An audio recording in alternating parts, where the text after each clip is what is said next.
O tema é Vida Cristã, o espinho na carne. Baseado no livro de 2 Coríntios, capítulo 12, versículos 7 a 10. Muitas pessoas perguntam o que seria o espinho na carne citado pelo apóstolo Paulo. Qual seria este sofrimento tão severo comparado a algo encravado e doloroso como um espinho na carne? Apesar de muitas especulações a respeito, a resposta será mais simples do que parece. Podemos refletir para as nossas vidas hoje. O que seria um espinho na carne e reconhecer nossas próprias dificuldades? O que é o espinho na carne? Vamos considerar 3 possibilidades para o significado do espinho na carne para o apóstolo Paulo e para nossas vidas nos dias atuais. Primeiro, perseguições. No versículo 7, está escrito: é para que não me ensoberbecesse.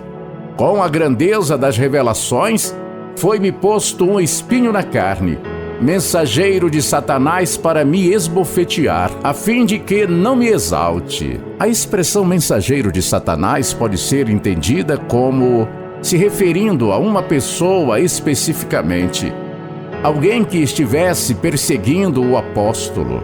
O apóstolo Paulo também usa esta linguagem segundo Jesus teria afirmado a respeito dos que a si mesmos se declaram judeus e não são, sendo antes sinagoga de Satanás. Está no livro de Apocalipse, capítulo 2, versículo 9. A palavra espinho no hebraico bíblico quer dizer tissanim. Primeiro, pode ser usado no sentido figurado de inimigos. Está no livro de Números, capítulo 33, versículo 55. Josué, capítulo 23, versículo 13. O que possivelmente pode ter influenciado a linguagem do apóstolo neste texto. 2. 2 Timóteo, capítulo 2, versículo 9. Pelo qual estou sofrendo até algemas pelo malfeitor. Contudo, a palavra de Deus não está algemada. As algemas que prendiam o apóstolo Paulo servem como algo para feri-lo e como prova da perseguição que enfrentava pelos judeus. Atos capítulo 13, versículo 50. Como ele mesmo declarou, 5 vezes recebi dos judeus uma quarentena de açoites menos 1. 2 Coríntios capítulo 11, versículo 24. E logo em seguida continua o contexto do capítulo 12 que estamos abordando. Então faz sentido que o apóstolo Paulo poderia estar se referindo a perseguições que enfrentava. Em nossas vidas também passamos por perseguições e lutas muitas vezes. Tiago, capítulo 1, versículo 2. Contudo, isso tudo serve para que não me ensoberbecesse e a fim de que não me exalte. Versículo 12. Toda vez que passamos por provas, serve para nos tornarmos mais humildes na presença de Jesus. Segundo o próprio Paulo, todo cristão piedoso se torna alvo de perseguições. Ora, todos aqueles que vivem piedosamente em Cristo Jesus serão perseguidos. 2 Timóteo, capítulo 3, versículo 12. Se você estiver sendo perseguido, este pode ser um espinho na carne permitido por Deus para te testar e ensinar a viver como Cristo, perdoando e amando nossos ofensores. Mateus capítulo 5, versículo 44. O espinho na carne pode ser as perseguições. Segundo, tentações. No versículo 8 a 9 está escrito: por causa disto, 3 vezes pedi ao Senhor que o afastasse de mim. Então ele me disse: a minha graça te basta, porque o poder se aperfeiçoa na fraqueza. De boa vontade, pois mais me gloriarei nas fraquezas, para que sobre mim repouse o poder de Cristo. Quando o apóstolo Paulo fala de fraqueza, pode ser também referente às tentações e fragilidade da carne. Paulo era homem e normalmente teria passado por tentações diversas, desde seu temperamento, que demonstra ser inicialmente rude, o que tentava controlar sempre, o que reconhece no mesmo capítulo em questão. 2 Coríntios, capítulo 12, versículo 20. No livro de Romanos, capítulo 7, versículo 19 a 23, porque não faço o bem que prefiro, mas o mal que não quero, esse faço.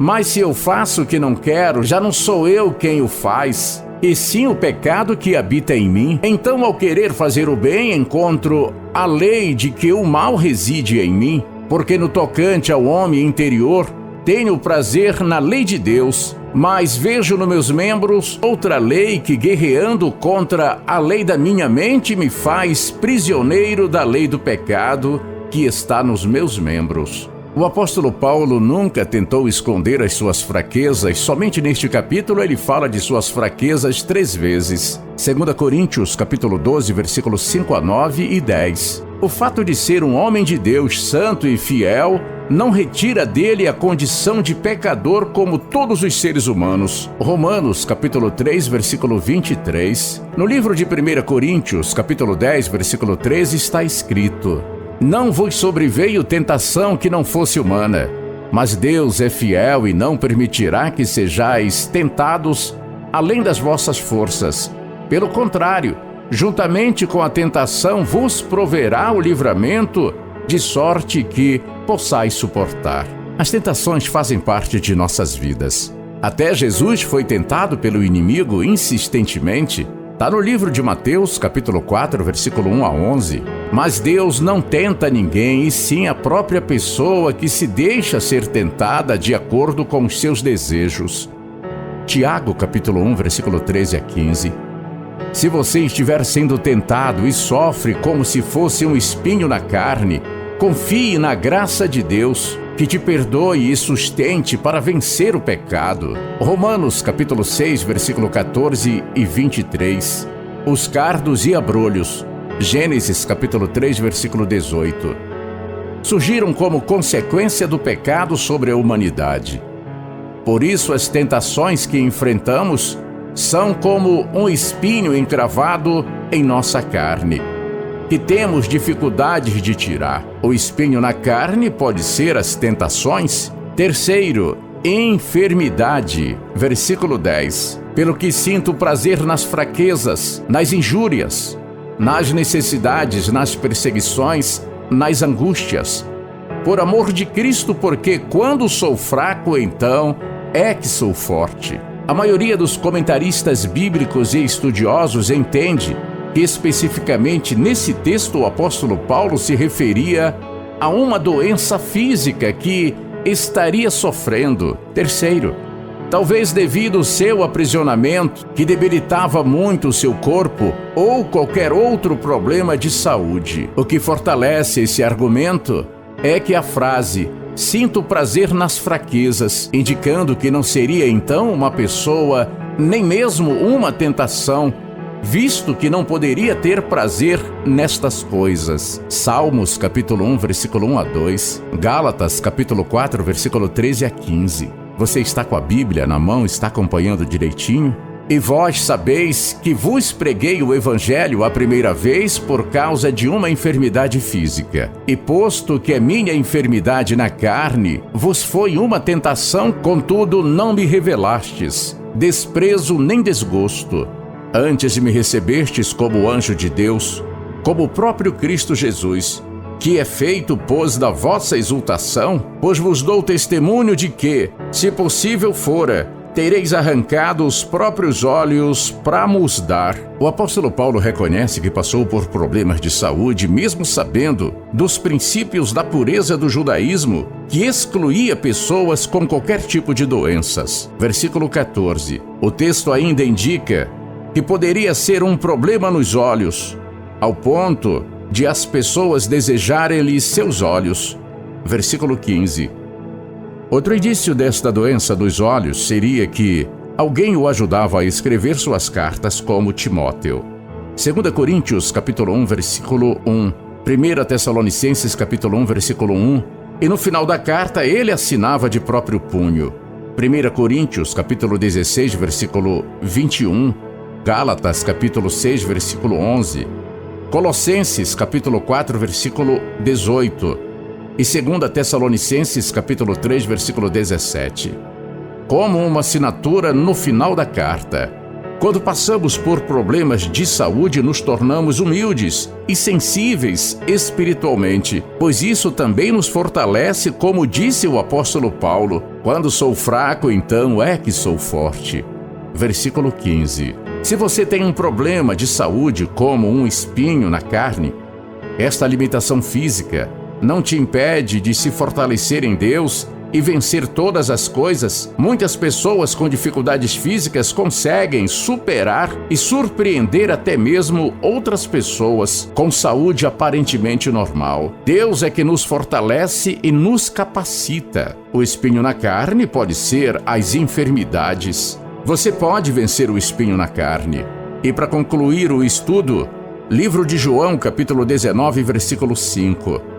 Saiu, pois, Jesus trazendo a coroa de espinhos e o manto de púrpura. Quando Jesus foi crucificado, uma coroa de espinhos foi colocado em sua cabeça, na verdade como um símbolo de escárnio. Mateus capítulo 27, versículo 29. Mas, na verdade, ele estava enfrentando algo que também nós enfrentamos, que são estes espinhos na carne.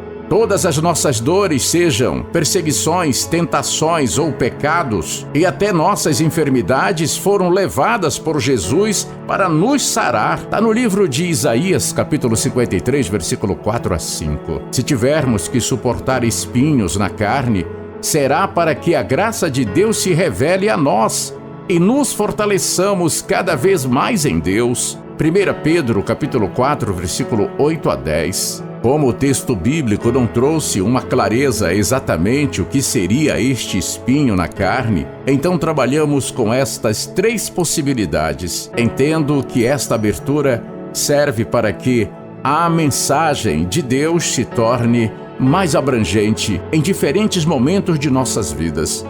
Jesus levou os espinhos na cruz, sobre ele todas as nossas enfermidades. Amém? Espero que essa palavra tenha edificado a sua vida, assim como edificou a minha.